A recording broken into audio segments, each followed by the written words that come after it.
how can major faith principles complement the way we do business? Well, in typical Jewish fashion, I'm going to answer a question with another question. And the question I really want to pose to all of us sitting here is, who am I? Or who are we? How do we define ourselves? And we live in a society where we see so many times that all of us, and so many of us, can fall into the trap of defining ourselves by what we have. I am what I have. And I come out of an industry, financial services industry. I'm sure many of you have come across the term HNW. You know what HNW stands for? High net worth individuals. We all want to meet high net worth individuals. And I think this is an absolutely despicable phrase. And the reason is it's suggesting somebody who's got lots and lots of money, they've got a high net worth. They're valuable individuals. But I've never heard the expression LNW, low net worth individual. And you've got people, I guess, who are NNWs, which is negligible net worth. And that's what you're doing, is assigning a value to people purely as a function of their bank account, purely as a function of what they have. And unfortunately, when people are totally, their identity is invested in what they have, what happens to them when they lose what they have? And I've seen in my career and in my family people who have lost money, and there's been a terrible emotional price. And some, from time to time, you will read in the papers of an individual who's lost their business, who was flying high, and their identity is so wrapped up in what they have, or their business, when they lose the business, they lose themselves, and God forbid they commit suicide. And this happens. So we live in a society where we're so tempted to define who we are by what we have. Now, what's really interesting for me, from the Jewish perspective, is Arik is here. Now, I want to use the word that is used in the original Hebrew of the Hebrew Bible. Arik, you're a Hebrew speaker. How do you say I have in Hebrew? Yeshli. I'm sorry, Arik. I'm going to ask the question again. How do you say I have in Hebrew? Yeshli. Yeshli means there is to me. There is no word for have in biblical Hebrew. It doesn't exist. It's not part of the mindset. Now, do you get it? If you look at life and you say, I can't express a notion of I have. There is to me. That's a completely different way of seeing the world. It's a completely different model. And this whole attempt to have and to possess and be into our possessions, and people who are into possessions are possessive, and it's all about control, and it's all about mastery. Now, for instance, you know, in the Old Testament, there was the battle between the prophets who believed in the one God and the pagans. And the pagans and the cultists served an idol called Baal. Baal, in the ancient Hebrew, biblical Hebrew, means master. Because what these people wanted to do was to get mastery in their life. What they were worshipping was the illusion that I can control. I can have ultimate security. I can possess. And that is just a complete dead end. So what I'm suggesting to you is, from a Jewish religious perspective, and particularly a Jewish mystical religious perspective, defining ourselves as I am what I have, it's a no-go area. It's such a no-go area that you can't even express the I have in biblical Hebrew. So let's go back and say, if we don't define ourselves by I am what I have, how do we define ourselves? So here I would like to share with you the Kabbalistic teaching, which is, we are, or I am, what I give.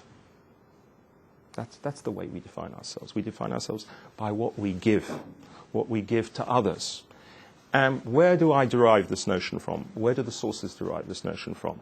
Well, you know, there's a concept of imitatio Dei, it's called by the theologians, which is imitating God. As my mum used to say, imitation is the sincerest form of flattery. Okay. So if we look at God, God is good.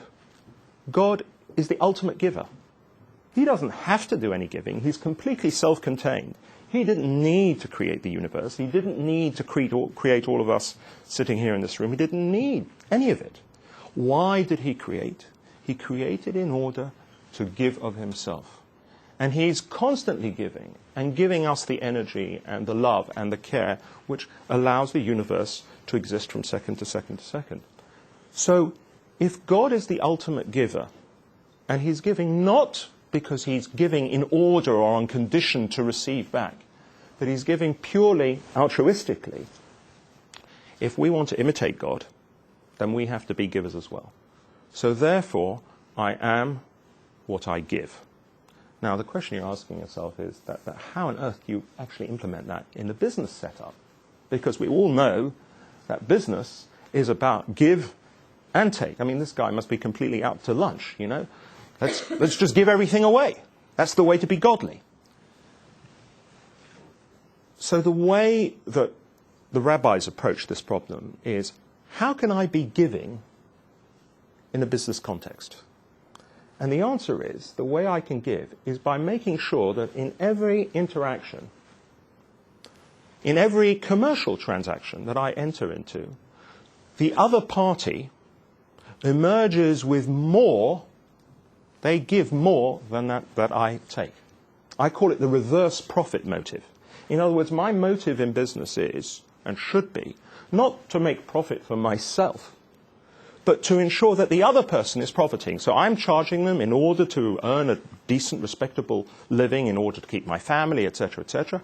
I charge a reasonable price.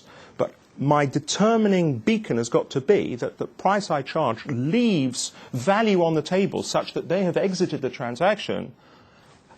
I've actually given to them because I've delivered more value than that which I have charged. So it's all about, that's the way that we can truly give. It's by working, really, as I say, focusing on the value that I can create for others. And I'm a great believer that actually, I think one of the sicknesses in modern capitalism is all about, where's the money? How can we make money? How can we make profit? Let's identify a business opportunity which is going to be profitable.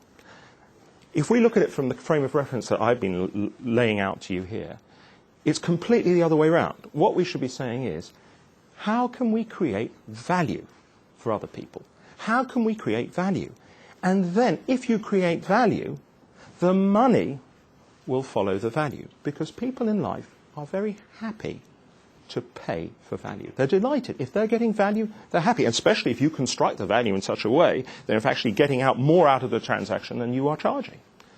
So, for me, that's how my faith, and I'm trying to, the problem is walking the talk, okay? It's easy to say these things, but day to day, we've got to act out, and actually I would like to modify and say it should be about how can major faith principles drive the way we do business, guide the way we do business. It's not complementary, it's not at the margins, it's who we are, it's what we are. We are here to be givers. That's what we are here for.